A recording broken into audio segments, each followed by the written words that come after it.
Hi kids! It's great to see you again, and today I have a very fun lesson for you.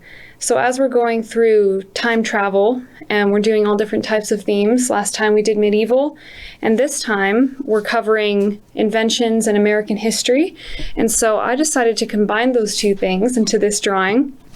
And today I'm going to show you an invention, or rather a drawing that was an invention that became a big part of what we still use today. So this, what I have right here, is known as the Great Seal, or it's known as the American coat of arms. And this is something that was used all the way back in the 1700s, all the way when America was first founded. And we still use it today on all of our money and our passports. And it's just something that I thought would be fun for you to draw, and I'm going to show you how to do it now. So the very first step we're going to do is we're going to do this shape right here, this coat of arms. And you see this on any coat of arms. If you're looking at ones for different countries or anything like that, it all looks about that same shape. And this one, since it's the American coat of arms, it has the lines, like the stripes on it, just like the flag does.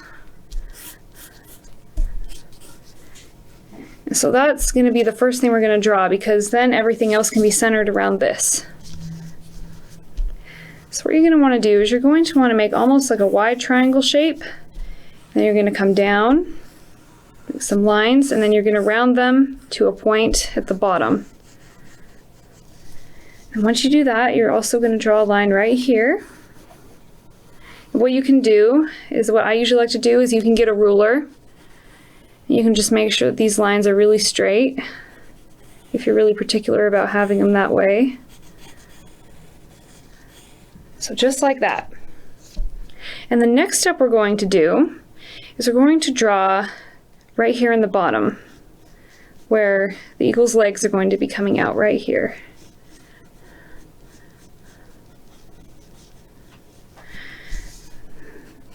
And this main piece right here helps us work the whole drawing around it, and it just makes it a little bit easier. What you're going to do is you're going to draw at least some like oval or circle-ish shapes right here. Then you're going to add ruffles to make them look like feathers, just like that. And then from there, you're going to draw a shape that comes out this way, just like this, because these are where our wings are going to be. We don't have to worry about the details yet, we just want to know where they're going to be placed. Just like that. So now that we know where our wings are going to be, we can figure out where the head is going to be from that.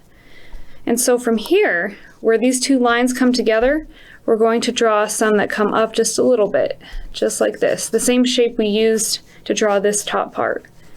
So just like that. We're going to extend it up a little bit, because this is where the neck is going to be. Just like that. And we're going to draw a circular shape for where our head is going to be. And this just gives us an idea, so we have it all proportioned. And you can always erase if you don't like a line. That's why we like to draw very lightly when we're sketching. Just like that. And once you figure out where you want the head to be, you're going to draw the eye right about here, because the head is turned to the side. You can draw the eye however you want. This is just the way I like to do it. And then right here on the left side, we're going to draw the beak. And eagle beaks are usually curved downward, just like that. And then the bottom part curves upward. So remember, the top goes down and then the bottom goes up, just like that. And then once we have all those shapes, we can erase this, and we can add some of our detail in. So we're going to add, I like to make jagged lines like this to make it look like there's feathers. You can make it ruffled though, you can do however you want it. And make his head just like that. You can add some ruffles, make it look like feathers. That's what I like to do, just to add some texture. Just like this. And then for the wings, what you're going to do is, I like to make a curve right here, even though you don't have to. Make it all the way to the top. Just like that. And then from this corner, you're going to make lines going in, and you're going to go really hard and then go soft. Just like this. And that's how we create the look of the feathers. Over and over again, all the way until we get to the bottom. Just like that. And you can add more feathers like I did here. You can add as many as you want. You can make them big, you can make them small. You can make it really detailed if you want. You can even look at pictures of real eagles if you want to make it look really realistic. You can look at the original coat of arms picture as well if you'd like to do that. This is just a simplified version of it. And then the last part we're going to do is the bottom here. So again, we're going to draw like another shape similar to these. This is where his tail is going to be. And similar to how we drew the feathers here, we're going to make some down here. And again, you can make as many as you want. You can make them as long and as short as you want as well. And then from there, we're going to do the feet that come out right here. And this part is a little bit tricky, but what I like to do is I like to draw almost a flower shape, even though that sounds a little weird, just like that, because his feet are turned inward. And this is just a really simple way to think about it. His feet are wrapped around like this. And so that's kind of the idea that we want. So again, they're wrapped around because they're holding something, just like this. Then you can add as many details as you would like to that. And the very last step is, in every coat of arms, the eagle is holding two things. In one, it's holding arrows, and in the other one, it's holding an olive branch.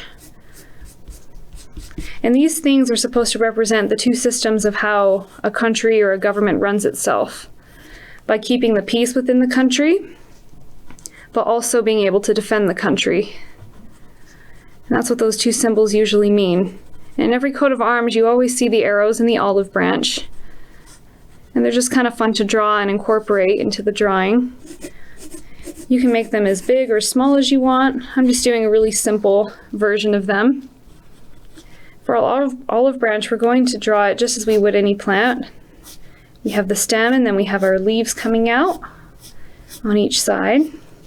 We have one at the top, then we have some coming out right on the other side. Just like that.